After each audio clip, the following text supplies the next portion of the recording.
channel. This is Clarice, ang inyong number one.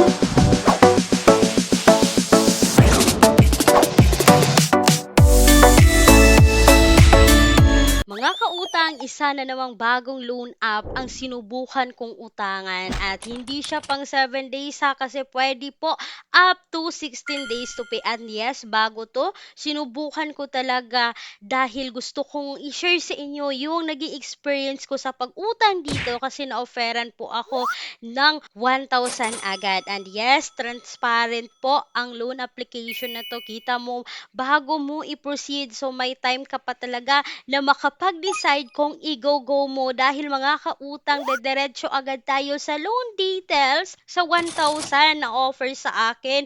Ibabalik ko ng 1,480 in 16 days. So yan po yung ililigit check natin kung worth it nga bang utangan na magkakaroon ng 480 pesos na tubo sa utang mo ng 1,000 in 16 days to pay. Kung wala nga bang tinatagong charges, kung okay nga ba this 2026 dahil mga kautang, umutang talaga ako dito at kung kayo ay mag-install, kayo ay mag-download, so kailangan natin pong i-agree yung kanilang permission request, so kailangan po nilang i-access to allow take pictures and record videos, to access device approximate location, kailangan din po nilang to make manage phone calls, mga kautang. So, kailangan natin i-agree yan para makapag-proceed. And yung mga IDs dito na pwede is National ID, Postal ID, SSS, UMID, Passport, Driver's License, Voters ID, TIN Card, Pag-ibig, PhilHealth, PRCE, National ID, and the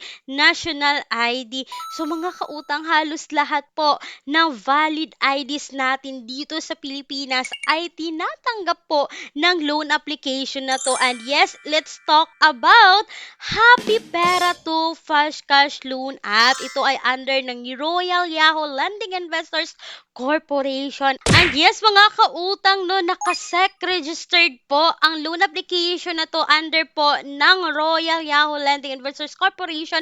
Ang tingnan ko rin po doon sa list of recorded online lending platforms ay nandun po ang loan application na to. But hindi po ito CIC accredited. Hindi po submitting and hindi po accessing sa CIC. And eto na nga mga kautang, no, diretso agad tayo dito sa loan details kasi pareho lang naman kung papaano tayo uutang sa mga utangan online. So kita nyo ngayon dito sa dashboard na 1,000 yung offer sa akin.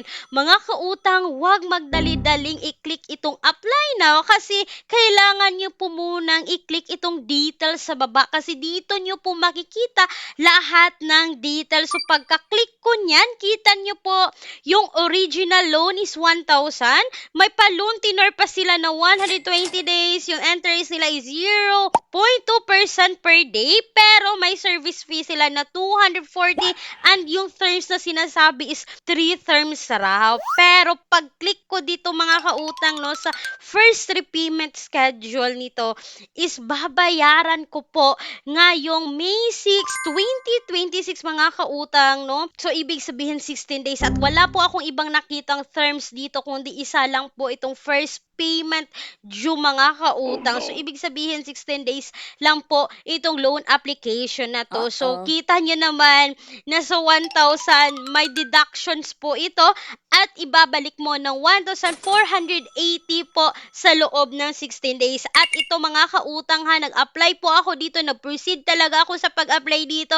But sad to say po mga kautang is na-decline po ako dito kay Happy Pera. Mag-re-apply din ako 7 days after. And eto na nga mga kautang, no, sabi po ng isang commenter dito sa Google Play Store, meron siyang 4.8 star ratings mga kautang, so medyo mataas na. Ito ay given noong April 6, 2026. Sabi niya, this app offering a loan of 1,000 and yung ma-receive mo na lang is 760 at kailangan yung bayaran ng 1,480 po mga kautang. So sabi pa niya dito, it's clearly stated that they disobeyed the new protocol of Securities and Exchange Commission starting April 2026. Kaya stay away from this app. So mga kautang, nasa sa atin na po yan kung i-go-go natin kung uutang tayo dito kay Happy Pera, but para sa akin hindi worth it kasi 16 days to pay, hindi buong ma-receive, kaya wag na lang subukan and hanap tayo ng mga alternatives loan apps na subok na. You can check po the pinned comment, but make sure mga kautang, research muna bago uutang sa kahit anumang utangan online. So eto na mga kautang, ang hashtag word for today's video ay ipa-flash na lang po natin ngayon sa screen, kaya comment na sa dalawang taong unang makakomment ito ay mananalo ng tig 50 pesos GCash. And speaking po sa bank personal loan, yes, patuloy po tayong nag-a-assist sa gustong umutang sa bangko. Nagpapautang ng minimum of 20,000, maximum of 2 million pesos. And please take note mga kautang, all applications submitted is subject for bank approval. So sana'y nakatulong tong quick honest review natin about kay Happy Pera 2 na para sa akin hindi okay this 2026. Once again mga kautang, this is Clarice, ang inyong number 1 palautang dahil utang is life. Bye bye bye mga kautang!